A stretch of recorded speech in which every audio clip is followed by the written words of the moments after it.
Bonjour à tous, je suis Siramor et aujourd'hui, je vous propose de découvrir en avant-première l'application de Graded Card Center dédiée au Vault. Petite mise en garde, l'application est en accès anticipé pour quelques utilisateurs actuellement.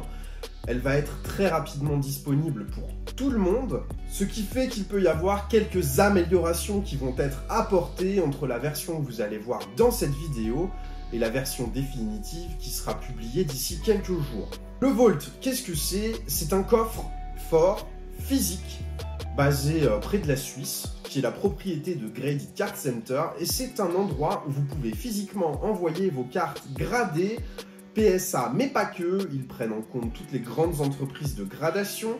Les cartes sont stockées, vous recevez des scans sur votre téléphone avec votre collection dématérialisée. Mais le Vault, c'est également une marketplace sur laquelle vous pouvez acheter, vendre ou échanger vos cartes gradées de plusieurs entreprises sur un seul et même endroit. En France, c'est la première fois qu'un service comme celui-ci voit le jour. On a pour la première fois la possibilité de vendre des cartes sur un endroit dédié à ça. Graded Card Center porte bien son nom. On y trouve effectivement que des cartes gradées ou des gros objets de collection comme des displays anciennes. Tout ça, ça pourra se trouver sur l'application quand des collectionneurs vont les stocker dans le Vault. Et vous allez voir que dès l'accès anticipé, on y trouve déjà des objets exceptionnels publiés en vente et les ventes vont démarrer courant du mois de mars. Alors ça y est, nous voilà sur la page d'accueil de l'application Graded Card Center. GCC a créé une application qui te permet de retrouver ta collection, de vendre des cartes si tu le souhaites ou d'en acheter par un système d'enchères ou d'achat immédiat. N'importe qui peut utiliser l'application et vendre des cartes à partir du moment où l'application sera disponible, ça va arriver très rapidement.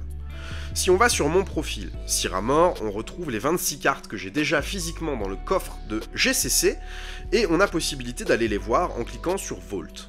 Je clique sur Vault, j'ai ma collection, on a une valeur déclarée à 2890 € pour l'ensemble des cartes.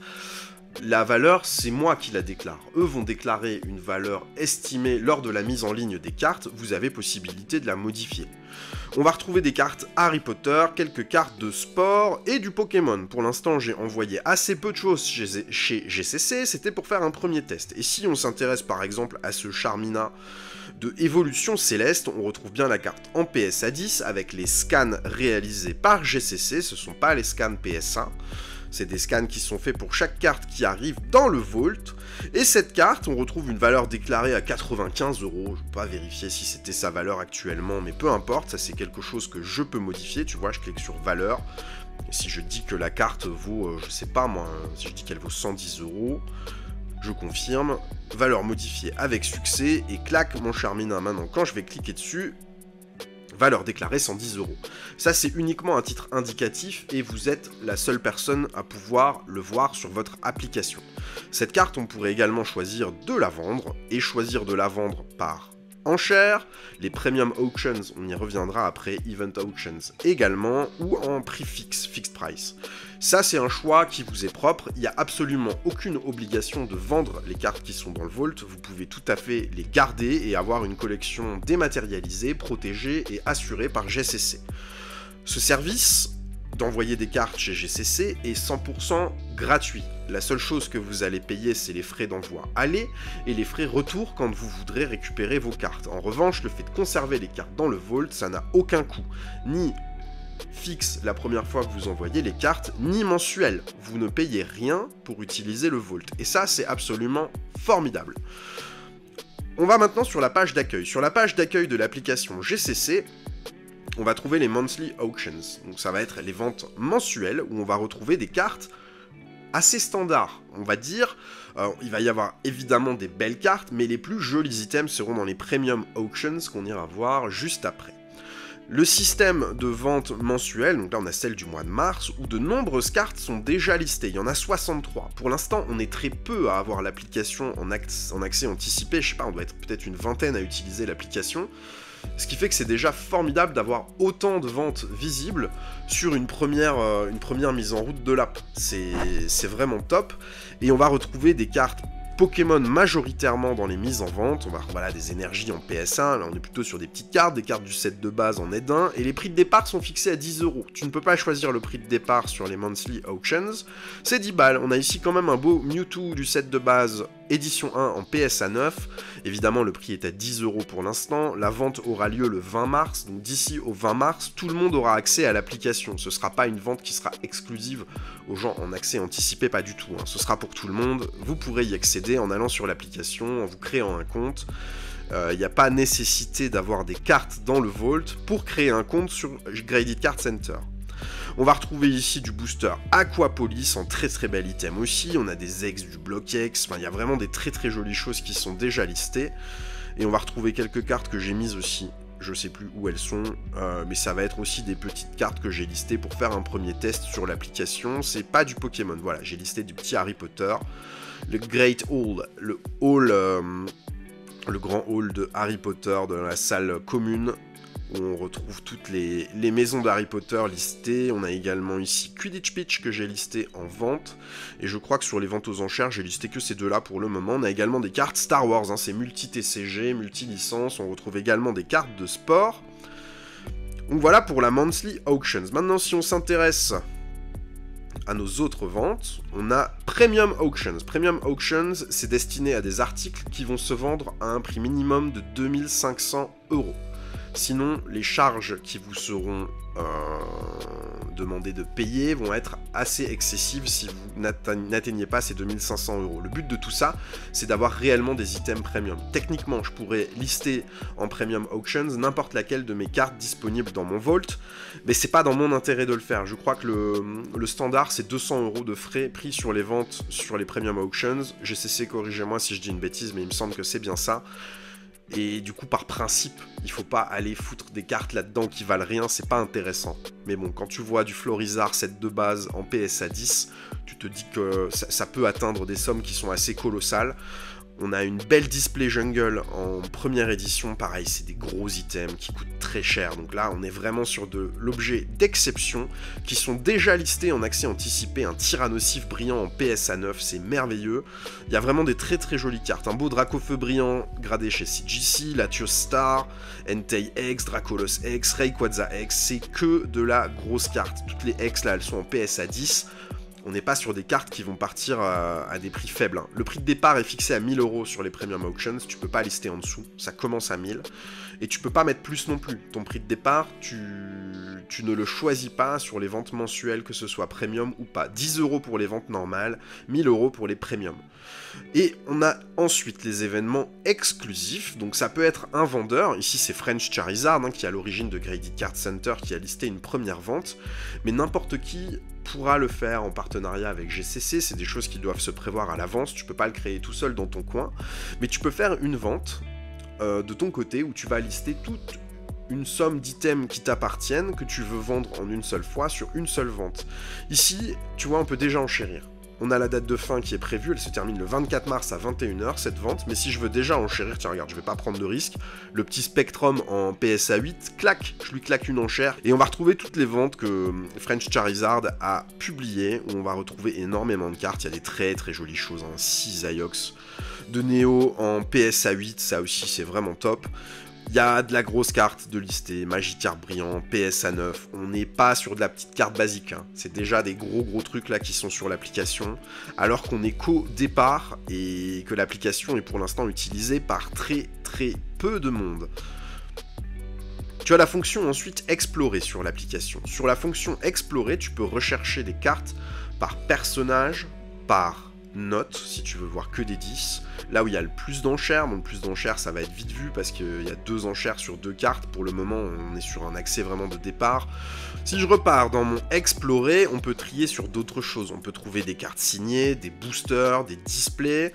On peut filtrer par langue, par année. Il y a vraiment beaucoup de possibilités. On peut également aller chercher par personnage, si on cherche du Pikachu, du Dracofeu ou les sportifs les plus importants qui sont référencés également pour le moment. Tout ça, c'est des choses qui sont amenées à bouger. Il y aura d'autres choses. On va retrouver du Harry Potter, on va retrouver la Formule 1, Dragon Ball. Il y a énormément de choses qui sont déjà préparées sur l'application mais qui seront utilisables une fois qu'il y aura plus d'utilisateurs et plus de cartes mises en vente. Pour la gradation, on peut filtrer par entreprise de gradation si on le souhaite. Ça, c'est la liste des entreprises qu'on peut retrouver sur l'application. Si vous avez des cartes gradées dans d'autres sociétés, pour le moment, vous ne pourrez pas les envoyer dans le Vault, elles ne seront pas reconnues. On va retrouver évidemment les plus grands noms français, on a PCA, on a SGS, on a CCC, AGS, je ne connais pas cette entreprise, je ne sais pas si c'est une entreprise française ou pas, et Collectora qui sont listés. Pour les entreprises américaines, PSA, BGS et CGC qui sont les majeurs, et on a SGC qui est listé également, qui a été racheté par PSA il y a peu de temps. Donc voilà pour l'aspect exploration sur l'application, c'est très très bien foutu. Si je clique sur CGC, je vais trouver les cartes gradées chez CGC. On a ici un Farfurex de Isui japonais CGC 10, avec l'ancienne étiquette bleue de CGC, et en dessous le Dracofeu avec une gradation plus récente avec la nouvelle étiquette.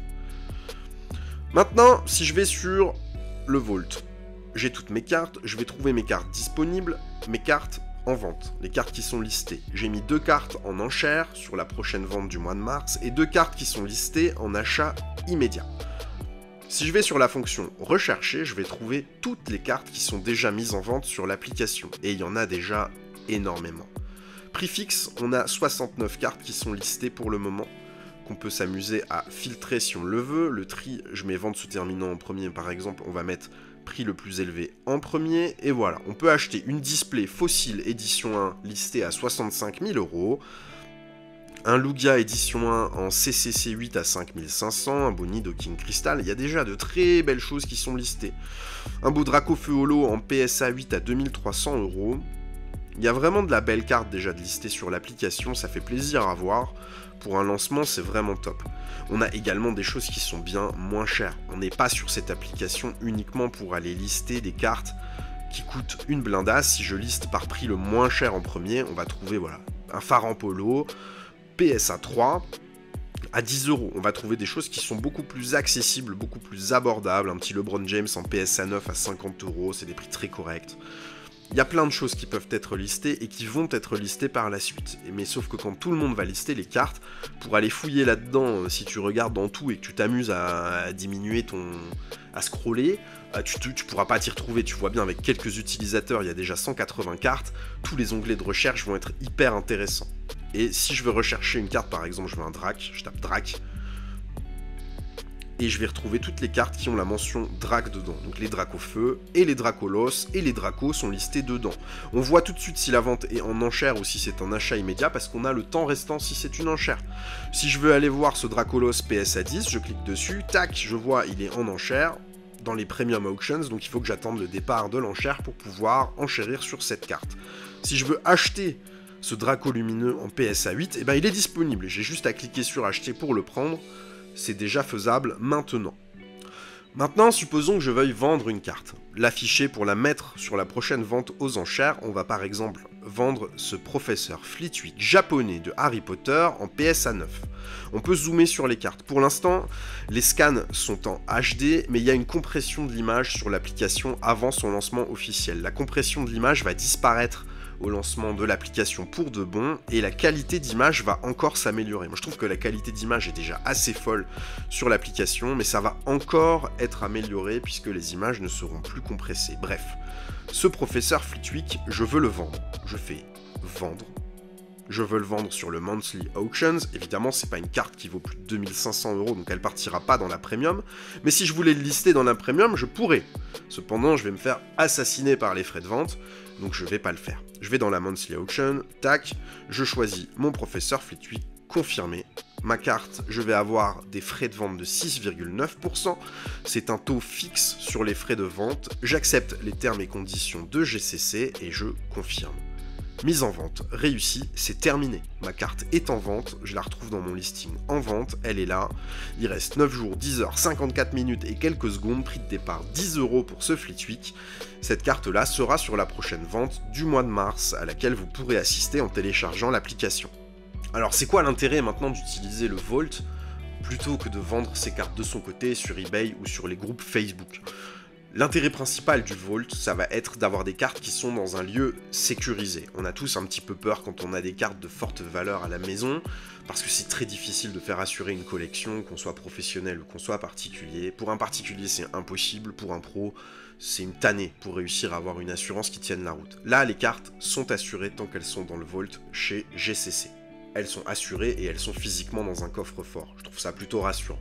Ensuite, ta collection, elle a beau être physiquement dans un coffre-fort, si tu l'as dans un coffre à la maison, c'est rare que tu aies tes scans sur le téléphone disponibles pour pouvoir voir tes cartes. Là, tout est disponible à portée de main. Tu as tes cartes en collection dématérialisées sur son téléphone, et je trouve que c'est aussi quelque chose d'assez formidable pour avoir de très jolies cartes en collection sans avoir peur pour celle-ci. Et pour la vente, compte tenu des beaux items qu'on voit déjà en vente sur l'accès anticipé de l'application, je pense que ça laisse un très bel avenir à GCC au Vault pour pouvoir vendre des cartes sur un système assez exclusif. Tous les utilisateurs de l'application pourront acheter des cartes sur les ventes aux enchères et ça peut devenir très rapidement une référence en France et en Europe pour acheter et vendre des cartes sur différentes licences. Et enfin, on peut pas le tester ici, mais si tu veux transférer tes cartes ou faire un échange avec quelqu'un, tu as tout à fait possibilité de le faire directement sur l'application. Si je veux transférer une carte sur le Vault, je vais aller la sélectionner. Transférer. Je vais sélectionner la carte que je veux envoyer, par exemple ce petit OK, je veux l'envoyer à quelqu'un. Et bien tout ce que j'ai à faire, c'est taper le Vault ID de la personne à qui je vais l'envoyer. Le Vault ID, c'est ton numéro, tu vois le mien, il est juste ici dans mon profil, je retrouve mon Vault ID que je peux copier-coller facilement. Ça, c'est la clé qui permet de s'envoyer des cartes mutuellement.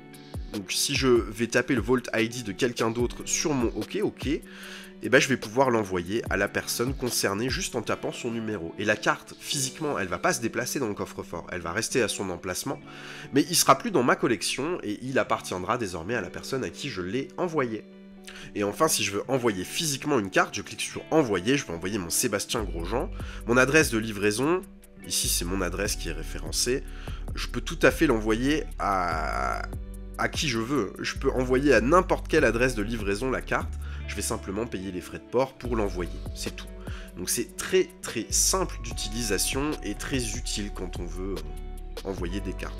Et quand j'envoie une carte, je peux choisir de l'envoyer soit à moi-même, soit à quelqu'un d'autre. C'est pas nécessairement une carte que je vais m'envoyer à moi. Je pourrais très bien avoir vendu la carte sur une autre plateforme et pouvoir l'envoyer à son nouvel acquéreur en utilisant le Vault. C'est une possibilité de l'application.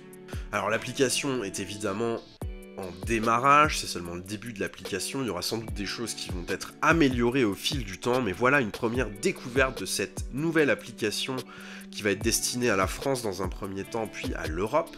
Et je trouve ça vraiment formidable d'avoir un outil comme ça en France qui nous permette de vendre nos cartes en toute sécurité avec une marketplace qui soit safe et qui soit dédiée à ça. Je préfère utiliser l'application plutôt que d'aller sur eBay qui est beaucoup plus généraliste et qui prennent des commissions qui sont démesurées. 6,9% de commission, c'est pas excessif sur une vente de cartes. Et je dis ça sans avoir aucun partenariat avec GCC. Je vous en parle uniquement parce que je suis persuadé que l'appli est géniale, mais c'est pas GCC qui m'a demandé de le faire, je suis pas payé pour le faire, je le fais en tout bien, tout honneur de mon côté parce que je pense réellement que l'application sera dans le commun de l'utilisation de tous les collectionneurs très rapidement en France. Donc j'espère que cette petite découverte vous plaira et pour télécharger l'application, ça se passera sur le Google Store ou l'App Store à partir de... ça peut arriver très rapidement. Je ne sais pas quelle est la date de sortie de l'application, mais avant le 20 mars, ça c'est sûr, puisque les premières ventes démarrent le 20 mars. Et contrairement à ce que je raconte tout le long de la vidéo, la date de lancement c'est demain. Jeudi 14 mars, vous pourrez télécharger l'application, que vous soyez sur iPhone ou sur Android. Ce sera disponible pour tout le monde dès demain. J'espère que cette présentation vous aura plu. N'hésitez pas à poser toutes vos questions en commentaire. S'il y a des questions auxquelles je ne peux pas répondre, je demanderai à GCC de le faire à ma place, comme ils auront bien plus de réponses à vous apporter que moi-même. Je vais rajouter deux petites précisions supplémentaires. On parlait dans la vidéo un petit peu plus tôt des frais de commission de 6,9% que prend GCC sur les ventes. Ces frais sont voués à être évolutif. Les 6,9%, c'est une offre de lancement et ce sont des frais qui peuvent bouger dans le temps, peut-être dans les semaines, peut-être dans les mois à venir. En tout cas, pour le moment, c'est 6,9%, mais ne soyez pas surpris si vous voyez ce taux augmenter. Deuxième chose, pour les cartes gradées D'autres marques que celles qu'on a vues dans la partie Explorer, vous avez vu, il y a une liste de cartes qui sont référencées, de sociétés de gradation. Eh bien, ce sont les sociétés pour lesquelles vous pouvez vendre des cartes sur la marketplace. Si vous possédez des cartes d'autres sociétés, vous pouvez tout à fait les envoyer dans le Vault pour les stocker dans le coffre. Cependant, des frais d'archivage vous seront facturés pour le service de conservation des cartes. Et je vous souhaite à tous une très bonne journée et bonne découverte de l'application à ceux qui vont pouvoir la télécharger très rapidement. Bonne journée, au revoir!